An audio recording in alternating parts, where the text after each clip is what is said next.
Hi everyone, this is Lindsey Eliocin Hooper, co-founder of World Ascension Conference and host of this first World Ascension Conference 2016.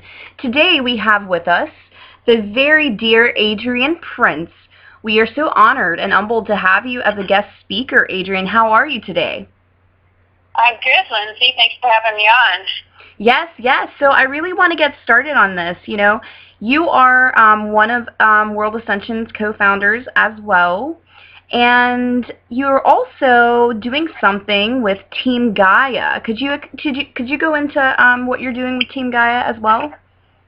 Sure. So Team Gaia is an intentional international community, sometimes in real time and sometimes online, to give people a safe space where they can start to explore their superpowers, you could say, for creating positive change on the planet without getting disrupted or losing track of what they're doing.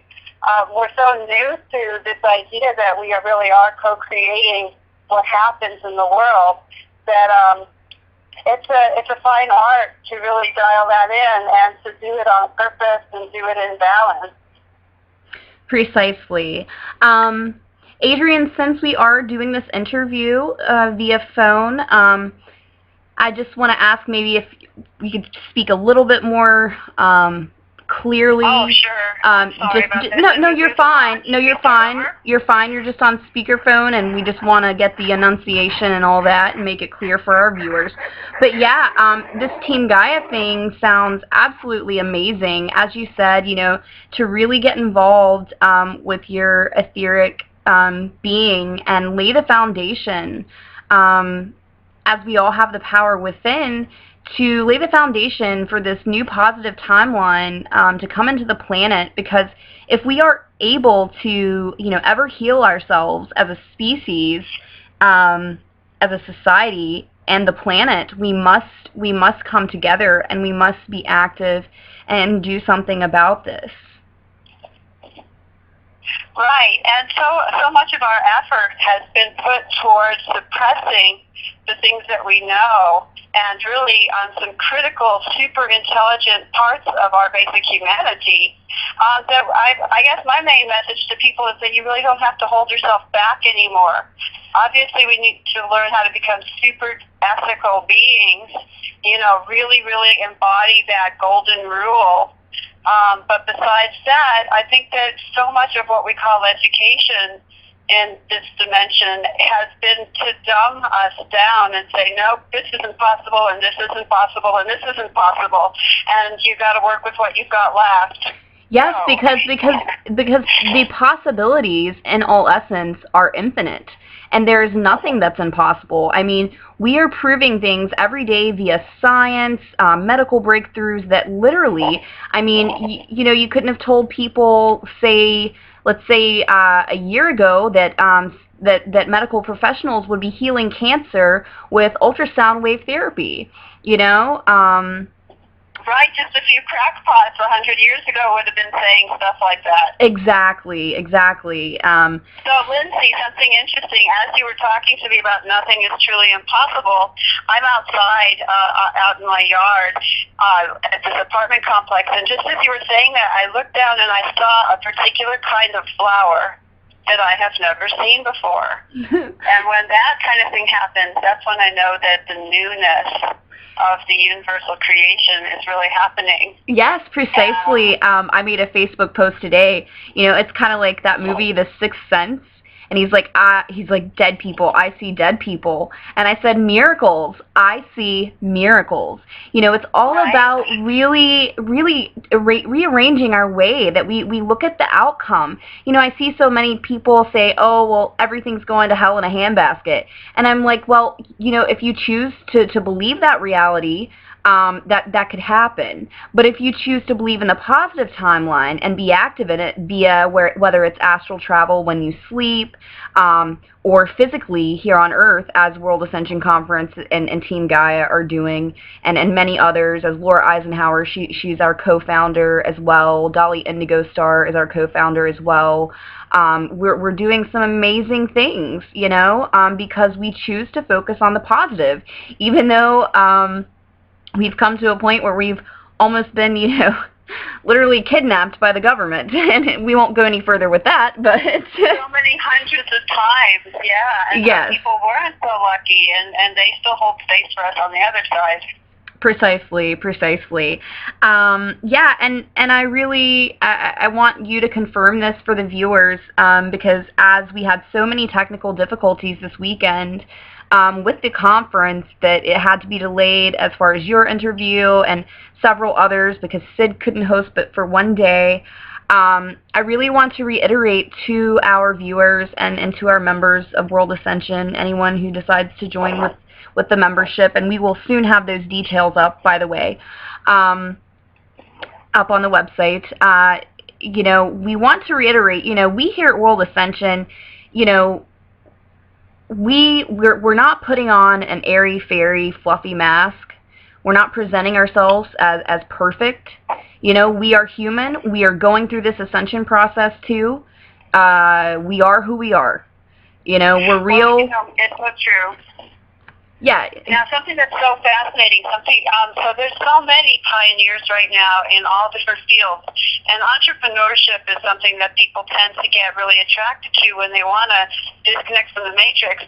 And one of the truisms with online entrepreneurship is that when you are doing something brand new and you're really pushing your comfort zone, your tech will glitch. Whether it's like deep unconscious or, different forces that come from our deep unconscious, but for whatever reason, you can almost just reframe it that you're on the right track if your tech is glitching. Precisely. Number one, it means you're doing something new, and number two, it means that you're going to keep persisting. You're being tested.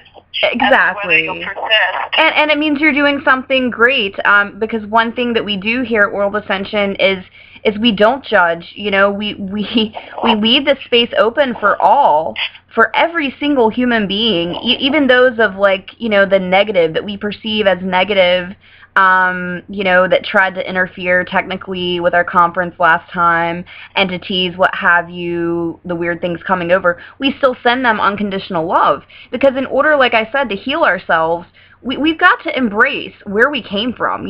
We've got to understand that the reason that society is so judgmental for someone cussing or smoking cigarettes or drinking beer or doing this is because society has not healed as a whole. They've taught to judge people who drink. They teach to judge people who drink or smoke cigarettes or curse or smoke weed or do drugs or are people who are addicts. We have love for all. I smoke cigarettes. I drink beer occasionally. I am who I am, and as the viewers will know, I will be dropping the F-bomb. because for fuck's sake, the time is now. I love it. Oh my goodness. So also, what's really fascinating is that at every given moment, and this really happens a lot during the birthing process for every being, is that you can either give up or you can keep going. And we've, as a planet and as creators, we've really come to that place where you can't go backwards anymore. So we have to keep going forwards. The question being, will you sit on the sidelines and lick your wounds for how long before you just go ahead and get right up and get back in the game? Precisely. I mean, I can vouch for that. I can definitely vouch for that, as so many of our viewers can, and our listeners right now can probably also as well. And guys, we welcome your comments and everything, and all of your involvement. And you can find us on Facebook, World Ascension Conference. That's on our Facebook page. And the contact info will be listed under this video, as it will go up on YouTube a little bit later. So Adrienne, what would you recommend with the Ascension process? Our co-founder Laura Eisenhower, the great-granddaughter of Dwight D. Eisenhower, she mentioned, one of her quotes, one of the things that she has said, we have to be the new free energy technology. If you really want to ascend, if you really want the Ascension process, or to be a part or a vehicle for others to go through the Ascension process, because the word ascension can mean so many things. if you really want to do this, be that vehicle. Be that vehicle, because we are the new free energy technology. And I can totally relate with her in so many ways, on what she elaborated about that on. And can do you agree with that as well? Well, yes, and I'd love to go deeper. So basically, the Earth was meant to be in the heart state, that fourth chakra. But first it had to build itself through the first, the second, the third, and the fourth. And as the Mayans and Aztecs knew, we didn't always make it through each of those new iterations. There's a very specific way that things have to be put together so that that next octave of what we're becoming is in balance. So, when Jesus came, in my theory anyway, the idea that there would be a Messiah, like a prototype of the new kind of being, living a new kind of life, it was easy for them to take one man down. And who knows how many other Christs have come in that next 2,000 years. But what we knew would be really stable is that if everybody births that, they used to talk about it. Yeah, right. Birthing the Christ consciousness. Birthing, and that's a great point, because I've heard several philosophers, and including myself, and you have to understand that the Bible was written in Sumerian text. Therefore, especially Revelation, when it says that Jesus will return on a white horse, okay, you have to realize what a white horse represents. It represents loyalty, heart, drive. Okay, a pure heart, and I think that Jesus, Yeshua, the true heavenly Christ, he will return in the hearts of us all. That is his ultimate returning as via Christ consciousness. Do you agree? Well, yes, and the thing is that if it's 7 billion or 8 billion souls strong, then everyone is inside. Nobody is outside. So this possibility of anyone being left behind doesn't stop. Doesn't stop us. So yeah, when it's birthed in our hearts, it means that each and every person, each and every creature has a heart. So that's like really the most stable configuration possible. Exactly. They just have to make the decision to follow that Christ consciousness, And it's not even, when we put a label like Christ consciousness too, then it triggers people. People are so triggered over every little thing. So it's almost like we call it just the Sufis and everyone who's been studying this, every great religion pretty much points the same direction. Exactly. Which is that the heart is the common ground. It's the stable platform. It has a resonance, and it has it's very, very strong, and it's very encompassing. So the heart, just choosing to listen to the heart, choosing to live in the heart, choosing to surrender to the heart, is pretty much what it's all about. So, and what that is that births the entire frequencies of the planet into this new, very inclusive range of vibration that's going to be very stable and very expandable. All of the DNA is like sitting there coiled and waiting to just expand as soon as we've got that basic core stability going. And the heart is the only place to do that. The third eye is great, the crown chakra is great, but the heart is really where it's at. It contains all of it. Precisely. Evolvable. Yes. The scientists have actually now proven that the heart, as opposed to the brain, has the largest magnetic field around it.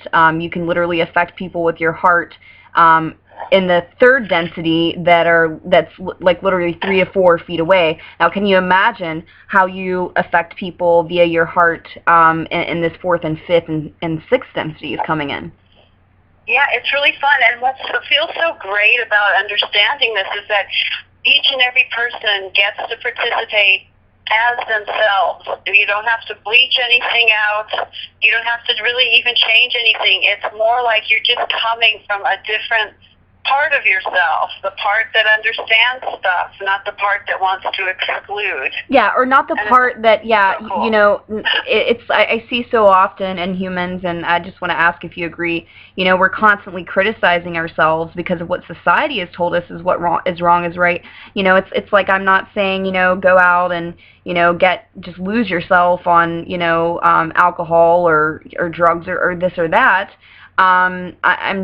I'm saying, you know, we need to not judge ourselves and criticize ourselves so much, you know, as long as we're in control of certain things, I guess you could say, or put it that way, but as long as we're kind of focusing and you know, just holding that ground for the ascension process to take place, you know, let us not, you know, go inside and be like, oh, we have so many things to heal. I mean, yes, we will heal, but the first step to healing is recognizing and not, like you said earlier, licking your wounds, you know, or figuring out how, okay, my licking my wounds isn't working, so maybe this book will help, or maybe this book will help. I think what we need more now, so just in my opinion, is that we really just embrace ourselves and our flaws, and we continue to experience and be involved with the ascension process, and just not come down on ourselves so harshly. Do you agree? Yeah, it's so, well, I do. It's funny because we're really moving into a new kind of leadership too. Instead of somebody else telling you, oh, this is ascension and this isn't ascension, we're really giving that authority back to each and every one of us, saying, okay, you know what feels good. You know what feels true.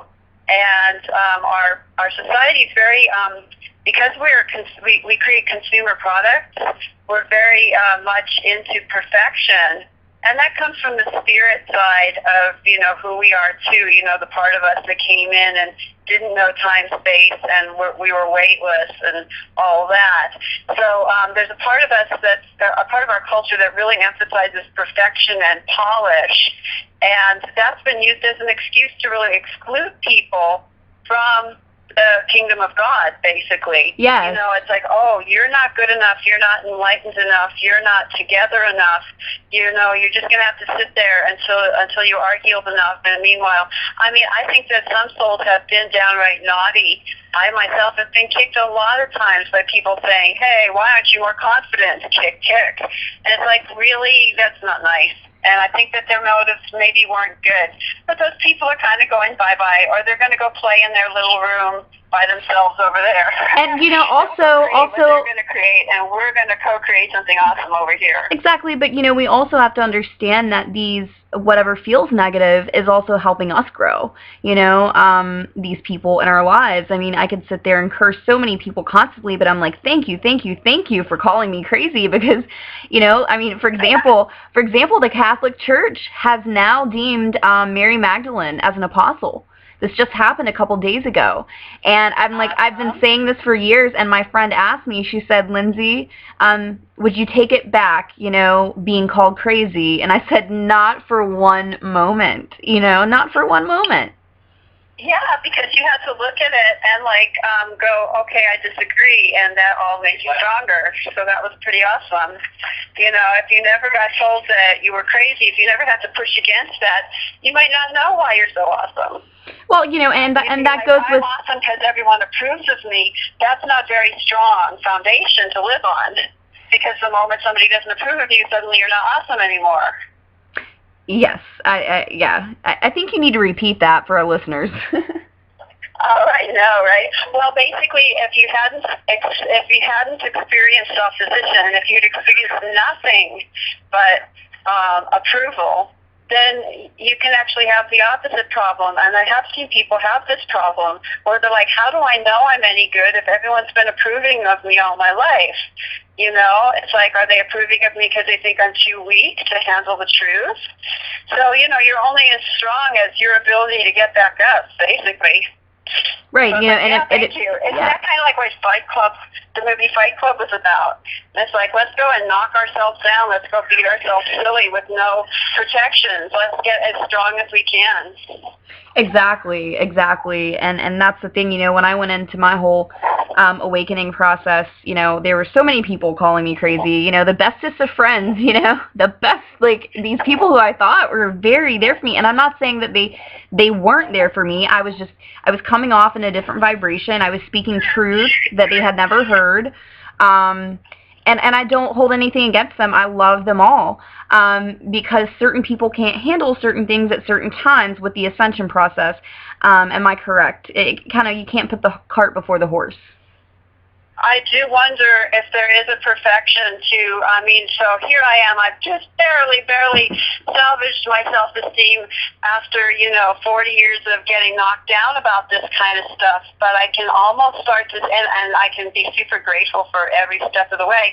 But then I start to look at the other side and I go, okay, so maybe there was a reason why maybe it was causing them pain. Maybe there's a reason why the oppositional forces precisely kick in right when we're supposed to get traction. Exactly. Maybe it's causing them pain in some way. It is, and I believe it. I do believe it. I do believe it is. I do believe it is. It does and has caused them pain in some way, because they're like, oh my God, my friend has like flipped out. Whether they're aware of it or not. Like I said, I think it's a vibrational thing, a vibrational alignment, and that must be there. And I think that everyone has divine timing for awakening. I was speaking to my neighbor earlier. He's a retired Baptist preacher, and we actually contacted his late wife, who passed away in October, and he is actually going through this process as well, which I was very surprised to hear, and it was absolutely amazing. And he said one of the things that I was told is that in this book I'm reading is that be careful, because when you ask for too much or ask for something with this ascension whatever process, that awakening process, that it can be too much. And he said that's exactly what happened, so I had to back down for a little bit. So I'm having to be careful with how much information I share with him. Now, if he asks and his wife wants to speak, then I let that happen. So we shared some stories, and she's come to him as well. And the thing is, it's beautiful. I mean, I'm just seeing so many miracles happen, and everyone has a time to awaken, albeit disclosure, full disclosure, etc. on many things, as we're in this presidency year, and etc. I mean, like you said, did it hurt the the others as well when we came off and were called crazy, and like I said, I agree with you. I agree with you on all that. Yeah, truly fascinating process, and it's so important to try to remember that one way or the other, deeply or superficially, we are all on the same team. Yes. Even if we're playing an oppositional team sport, and both teams are very, very dedicated to their outcome, still in the bigger scheme, we agreed to be on this playing field, so thus we were on the same team. And frankly, the thing that we're creating right now is just so awesome that I know that all of the parts have a reason. That said, there's so many different times when we could have been taken out and have been taken out. There's so many times when that Christ seed within us was really quite nearly obliterated. And even the Bible talks about that, when Herod came through and had all the firstborn sons killed, and Jesus just barely happened to miss that one. There's just everything's a metaphor when you get to that level. Precisely. But it's all pointing in the same direction. So there's a lot that people can do to really equip themselves, and part of it is to, hold their enemy images very loosely, but also to hold the boundary. I myself am part of those light workers that didn't see enemies and was just bewildered when people would hurt me. Yes, me too. And I had to actually toughen up a little bit and go, okay, yes. So these people are adversaries right now. I'm totally within my rights to say no or blow them off or walk the other direction. I don't have to sit around trying to save them, or trying to get them to see sense. I can also take good care of myself. So knowing how to navigate that is a real art form. Yes, I definitely agree. We can hold space for them spiritually or etherically we can hold space for them. And love them. Etherically, we can hold that space for those who hurt us and came down on us and called us crazy and etc. While still praying for them that the Christ seed will make it the true heavenly Christ seed, not the one that's not been manipulated in biblical terms and rewritten, but the true Christ seed that is in the Bible. Some of his stuff is still left in there. Yeah, you mentioned that. Yeah, so just pray for that, that Christ seed to go into them, as I have always done, as they have literally been spiritually abusing me, and I'm like, I still love you, I still pray for you. So go ahead. Oh, well, the fascinating part of it is that all real, true spiritual growth comes from inside of you first.